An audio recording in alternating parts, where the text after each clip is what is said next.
भोपाल से प्रस्तुत हैं प्रादेशिक समाचार। नमस्कार, समाचारों के साथ मैं जितेंद्र रघुवंशी। पहले मुख्य समाचार। प्रदेश में बेअसर रहा किसान संगठनों द्वारा बुलाया गया बंद, कांग्रेस ने भी दिया था समर्थन।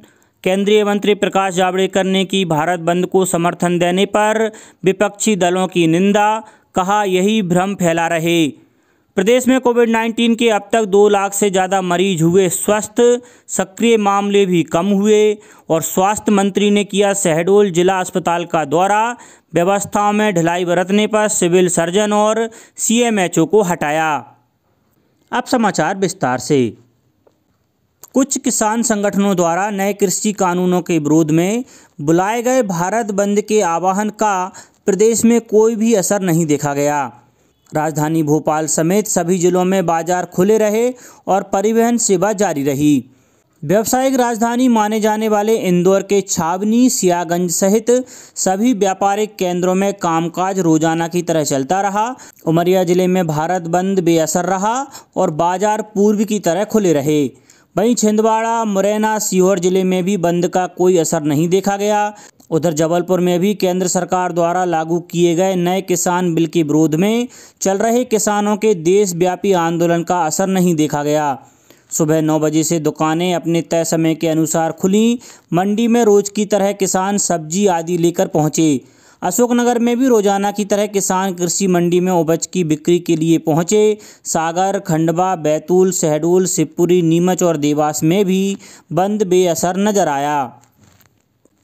सूचना और प्रसारण मंत्री प्रकाश जावड़ेकर ने कृषि कानूनों के खिलाफ भारत बंद का समर्थन करने के लिए विपक्षी दलों की कड़ी आलोचना की है। उन्होंने आरोप लगाया कि विपक्षी दल इन कानूनों को लेकर किसानों के बीच भ्रम फैला रहे हैं।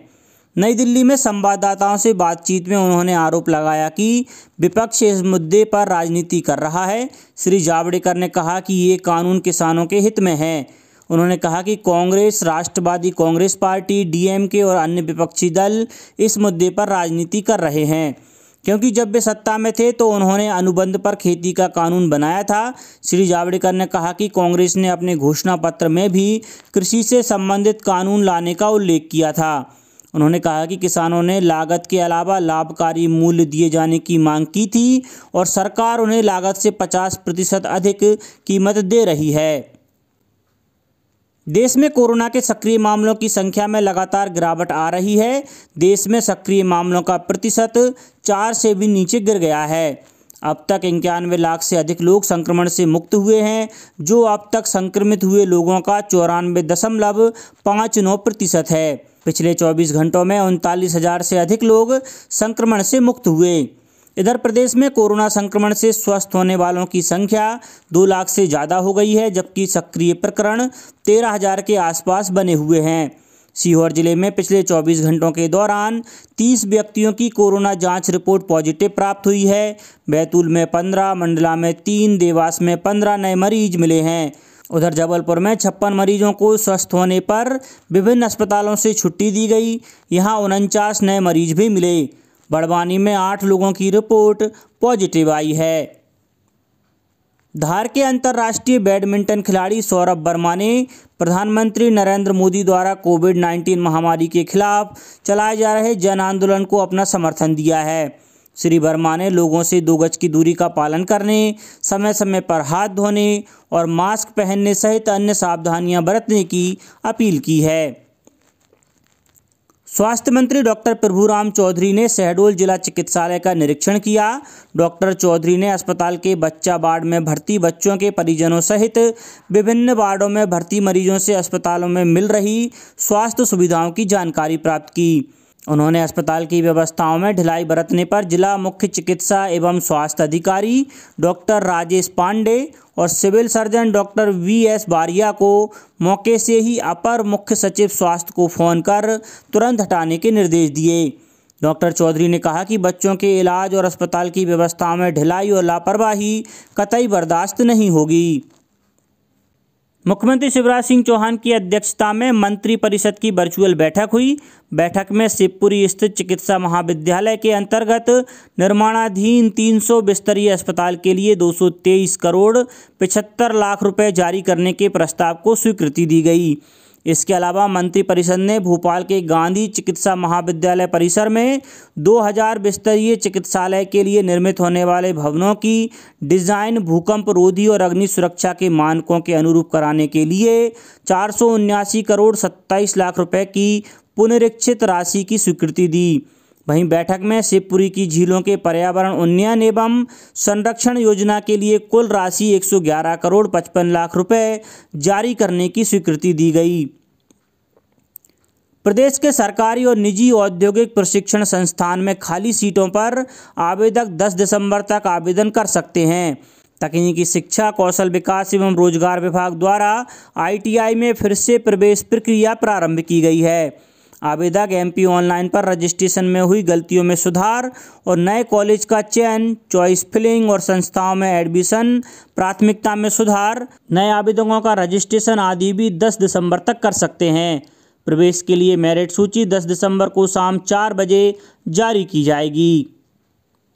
स्कूल शिक्षा मंत्री श्री इंदर सिंह परमार ने कहा है कि अशासकीय विद्यालयों को RTE फीस का भुगतान पात्रता अनुसार किया जाएगा और भुगतान में हुए विलंब के कारणों का भी निराकरण किया जाएगा।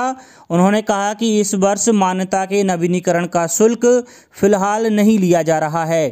निजी स्कूल सुविधा अनुसार किस्तों में शुल्क जमा कर सकते हैं। श्री परमार कल मंत्रालय में आयोजित बैठक में अशासकीय विद्यालयों के संघों के पदाधिकारियों के साथ चर्चा कर रहे थे। उन्होंने कोविड-19 वायरस के संक्रमण के चलते उत्पन्न परिस्थितियों में अशासकीय विद्यालयों के संचालन और इसमें आने वाली समस्याओं के संबंध में चर्चा की। श्री परमार ने कहा कि कोविड की रोकथाम और बच्चों को इससे बचाना हमारी पहली प्राथमिकता है। उन्होंने इस बात पर जोर दिया कि कक्षाओं में सोशल डिस्टेंसिंग तथा अन्य सावधानियों का पूरा पालन सुनिश्चित किया जाए।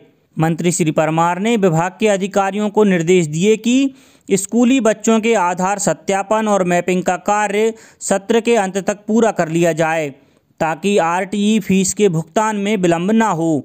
श्री परमार ने स्कूली बच्चों के अभिभावकों से आग्रह किया कि कोविड के चलते जिस अवधि में निजी विद्यालय बंद रहे हैं उस अवधि की ट्यूशन फीस का भुगतान विद्यालय संचालकों को करें। अब कुछ समाचार संक्षेप में। प्रदेश के नगरपालिक निगमों, नगरपालिकाओं और नगर परिषदों के आगामी सामान्य निर्वाचन के लिए महापौर और अध्यक्ष पद के आरक्षण की कार्यवाही आज भोपाल में होगी। उद्यानिकी एवं खाद्य प्रसंस्करण राज्य मंत्री भारत सिंह कुशवाहा ने कल ग्वालियर में आयोजित शिविर में 1 दर्जन से अधिक दिव्यांगजनों को मोटराइज्ड ट्राईसाइकिल सौंपी। सतना में कल राज्य मंत्री रामखेलावन पटेल ने जिला पंचायत के नवीन भवन का लोकार्पण किया। रायसेन जिला पंचायत CO ने कल हलाली डैम स्थित गौ संरक्षण केंद्र का निरीक्षण किया और सागर जिले के 17 लाख से अधिक हितग्राहियों को आयुष्मान योजना के तहत कार्ड वितरित किए जाएंगे। लोक सेवा केंद्रों से 30 रुपये जमा कर यह कार्ड प्राप्त किए जा सकेंगे। अंत में मुख्य समाचार एक बार फिर। प्रदेश में बेअसर रहा किसान संगठनों द्वारा बुलाया गया बंद, कांग्रेस ने भी दिया था समर्थन। केंद्रीय मंत्री प्रकाश जावड़ेकर ने की भारत बंद को समर्थन देने पर विपक्षी दलों की निंदा, कहा यही भ्रम फैला रहे। प्रदेश में कोविड-19 के अब तक 2 लाख से ज़्यादा मरीज हुए स्वस्थ, सक्रिय मामले भी कम हुए और स्वास्थ्य मंत्री ने किया शहडोल जिला अस्पताल का दौरा। व्यवस्थाओं में ढिलाई बरतने पर सिविल सर्जन और CMHO को हटाया। इस बुलेटिन में इतना ही। घर पर रहिए, सुरक्षित रहिए और सुनते रहिए प्रादेशिक समाचार। नमस्कार।